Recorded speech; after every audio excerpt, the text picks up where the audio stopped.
Okay, hi everyone. Hope you are okay. They will be explaining the enthalpy of reaction or delta H of reaction. Before we speak about delta H of reaction, let's just view small points that will help us. Remember that enthalpy of reaction is the amount of heat released or absorbed during chemical reaction at constant pressure. Remember what we said about delta of H of reaction? I don't care how many moles is formed. This is unlike the other delta H that we have taken. All the delta H that we have taken until now was per mole. So delta H of vaporization we took last time, delta H of fusion, delta H of formation that we will take later. It's calculated per 1 mole. Calculated per 1 mole. For combustion, it is per 1 mole of the substance combusted. For formation, it's per 1 mole of the substance formed.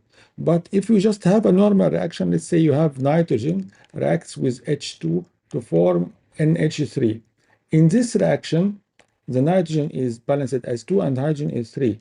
So when you look at the formed amount of ammonia, you will find that it is 2 moles. So if you are talking about 2 moles, this is the delta H of reaction. I don't say per 1 mole. It's per the molecular equation itself for the whole equation. This is very important point to revise about the delta H of reaction. Sometimes it's written like that, delta H of reaction, sometimes delta H of Rxn. So as a summary for the reaction. It must be measured at constant pressure. It must be measured at constant pressure. In order to find the delta H of reaction, as we said, it is the H of the products. What is the amount of heat in products minus reactants? Do you remember what we said in exo and endo? In exothermic reaction, amount of heat that's available in the reactants versus the products. In the reactants, it was 100 kilojoules, and in the products is 20 kilojoules. So I have lost 80. So I have negative 80 kilojoules. This is the delta H of this reaction. While in an endothermic, the amount of heat increases. So instead of having 30, you have 70. So products minus reactants is now, remember, this is 20 minus 100. Products minus reactants, that's why it was negative 80. That's why it's exo, because it is negative.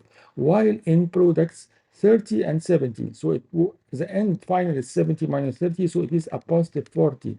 Positive is an endothermic reaction. So as we explained, delta H is negative for exothermic reaction. Heat flow out of the system. The products has less energy than the reactants. Here, delta H is positive. The reactants has more energy than the products has more energy than the reactants energy is absorbed. Delta H is zero in something called isothermic reactions. Very rare that there is no loss of heat or gain of heat. Before we continue the next part, we have to talk about something which is the state function. The delta H of reaction is a state function. What is the meaning of a state function? State function means I don't care what is the pathway that you have taken. So this guy is going into a mountain. He's moving from this start point to this finish point. I don't care what is his path that he has taken. I only care the initial state started here and final state here. So the difference is 2 kilometers.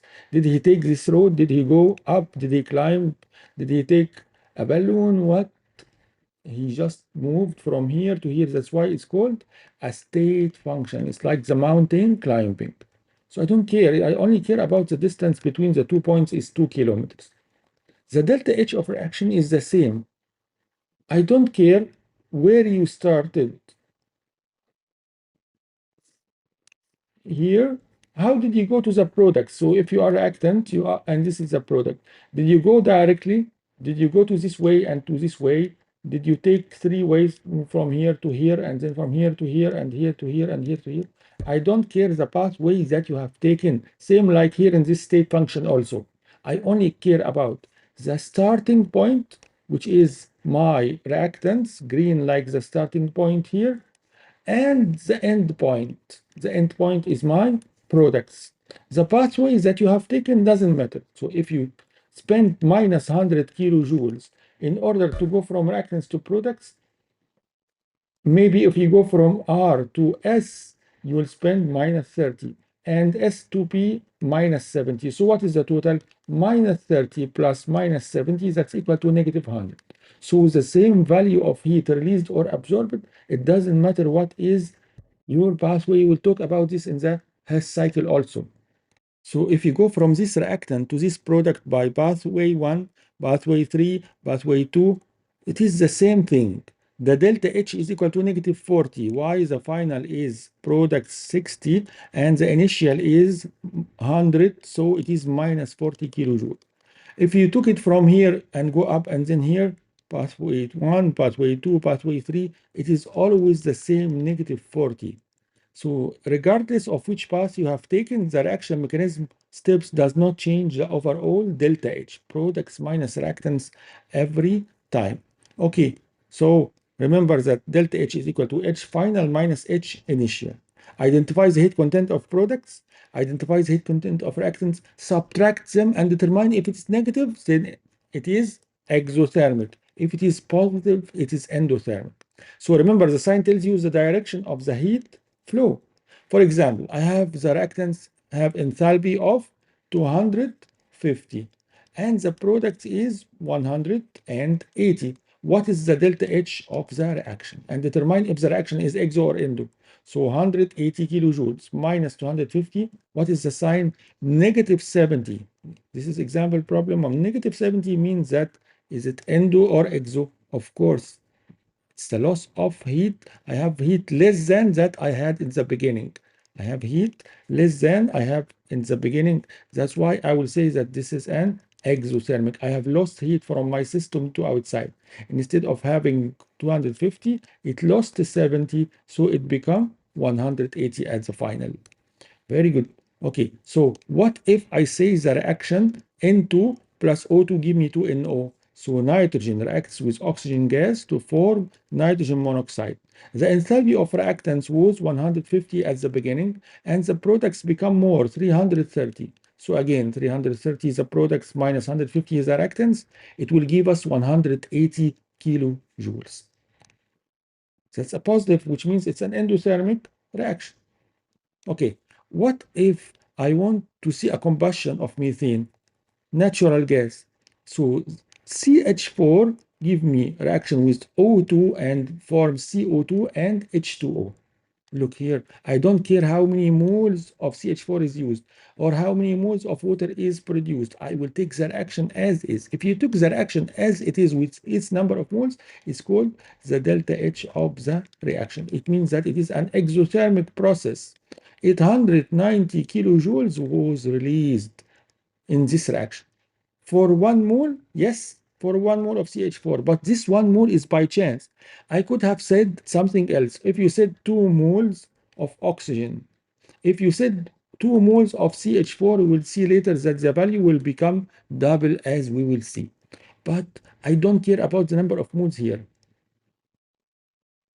The massive energy released is why the methane is used as fuel. Why I use methane as fuel? Because of this big amount. You see, 890 kilojoules for every 1 mole only of CH4.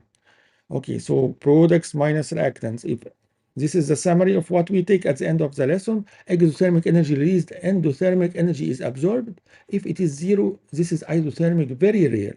So state function delta H depend on the initial and final states, not on the pathway or mechanism. Delta H corresponds to the balanced equation as written, not necessarily per mole or specific substance forward. For this reaction, try this 2H2 plus O2 give me 2H2O liquid. If reactants is 400 and products is 228, calculate delta H of the reaction and tell me if you found the reaction is exo or endo. How much energy is released or absorbed? Try to answer here. If you told me also it's endo or exo, and it will be a great addition if you draw the question. So after a small pause, you can check the answer. Answer is minus 172 kilojoules. Tell me if you got it right, and see you in the next video. We'll be speaking about how can we calculate the total energy released in delta H of the reaction depending on delta H of formation to prove that going from here to here is the same as going from here to here, then here to here. So we'll see that the total from A to P is equal to A to C plus C 2p. That's what we see. This is very important, so watch our next video.